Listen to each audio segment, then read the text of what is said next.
Bonjour et bienvenue chez Finance Facile.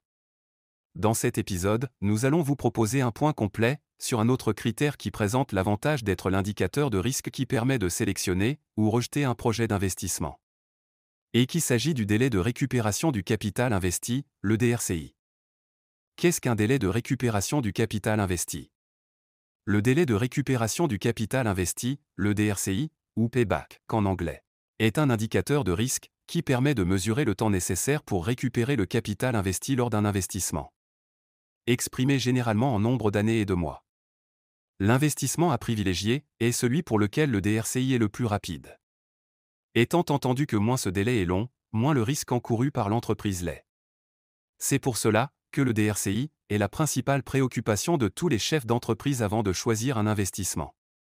Même sur les marchés financiers, le DRCI est parfois utilisé pour désigner le temps qui s'écoule avant que la somme actualisée des bénéfices prévisionnels d'une entreprise soit équivalente à sa capitalisation boursière. Typologie des DRCI. En pratique, il existe deux types de DRCI. Le délai de récupération, le DR, qui se calcule à partir des flux de trésorerie non actualisés. Et le délai de récupération actualisé, le DRA, qui se calcule à partir des flux de trésorerie actualisés. Comment calculer le DRCI? Pour pouvoir calculer le DRCI, on a besoin du tableau des FNT, et plus précisément la partie du bas de tableau, les cash flows. Alors, pour ceux qui ignorent son élaboration, une vidéo explicite indiquée en description a été conçue pour vous. Maintenant, et puisqu'il y a deux types de DRCI, nous allons les étudier séparément. Le calcul du DR. La valeur des flux nets de trésorerie engendre deux techniques de calcul. Le DR avec des recettes constantes. Lorsque les flux générés par l'entreprise sont constantes, on applique la formule suivante. Le DR égale à I0 sur FNT. Avec I0, l'investissement initial. FNT, le flux net de trésorerie constant généré annuellement par l'exploitation de l'investissement. Application.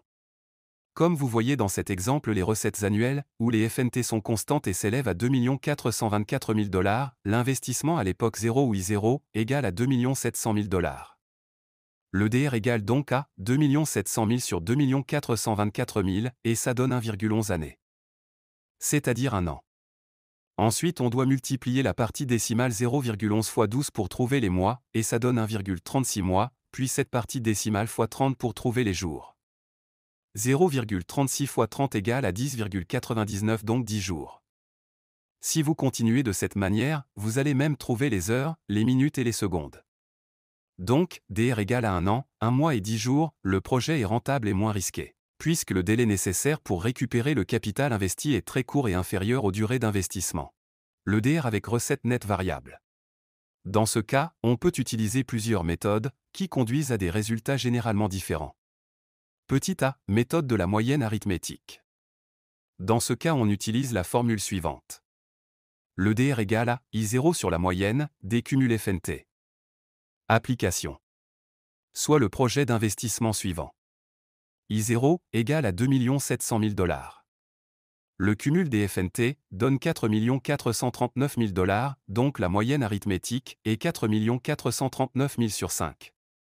Et ça donne 887 800 $. Le DR égale donc 2 700 000 sur 887 800, ça donne 3,04 ans, soit 3 ans, 0 mois et 14 jours. B. Méthode du cumul des recettes nettes. Toujours le même projet d'investissement.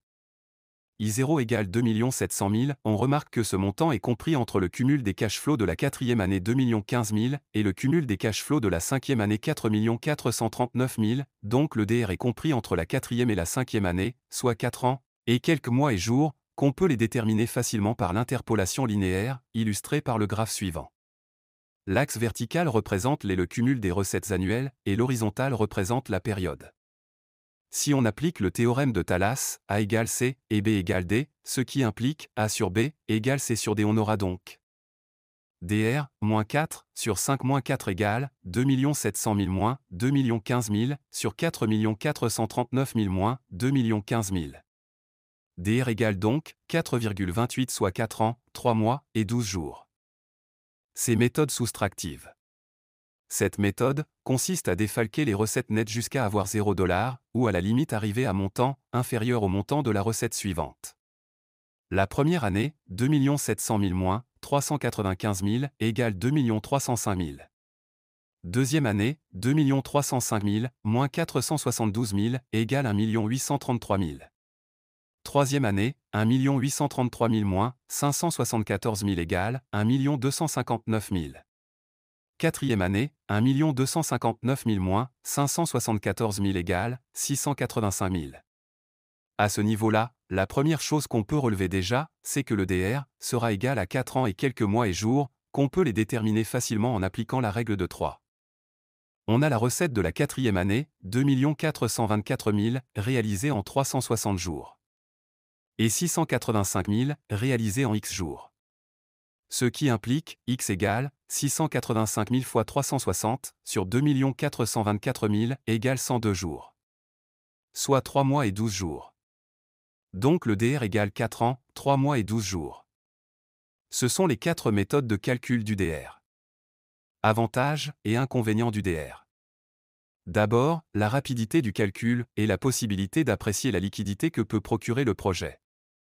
Néanmoins, le premier inconvénient qu'on peut énoncer a trait au coût des capitaux qui n'est pas pris en compte. C'est-à-dire, les flux ne sont pas actualisés. Ce qui rend donc peu crédible l'emploi d'un tel critère.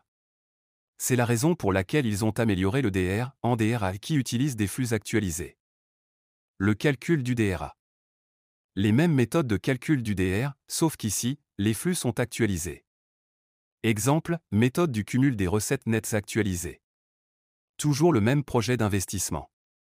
Si on suppose que le taux d'actualisation est 10%, on actualise tous les flux de cette manière. Exemple, le flux de la première année, 395 000 fois, entre parenthèses, 1 plus 10%, exposant moins 1, ce qui donne 359 090. Et ainsi de suite. Pour ceux qui ignorent la notion d'actualisation, une vidéo en description a été conçue pour vous. Maintenant, on cumule les flux actualisés. Et voilà le montant de l'investissement est compris entre les cumuls de la quatrième et cinquième année, ce qui implique que le DRA est égal à 4 années et quelques mois et jours. En appliquant le théorème de Thallas, le DRA égale 4 ans, 8 mois et 29 jours. Avantages et inconvénients du DRA. Comparativement au DR, le DRA est plus crédible puisqu'il prit en compte le coût des capitaux, c'est-à-dire l'actualisation. Néanmoins, les flux postérieurs à la récupération sont toujours ignorés, or un projet d'investissement a une durée de vie, durant laquelle il génère en permanence des richesses qu'on aurait tort d'ignorer. De ce fait, le DRA, comme le DR, n'est pas un vrai critère de rentabilité. Il est donc juste un critère secondaire dans l'analyse de rentabilité. Résumons-nous. Le DR et le DRA sont des critères de rejet, car ils permettent de rejeter tout projet qui se situerait au-delà d'une durée choisie par l'entreprise en fonction de sa politique ou stratégie. Des critères de sélection, car ils permettent de choisir entre deux projets concurrents.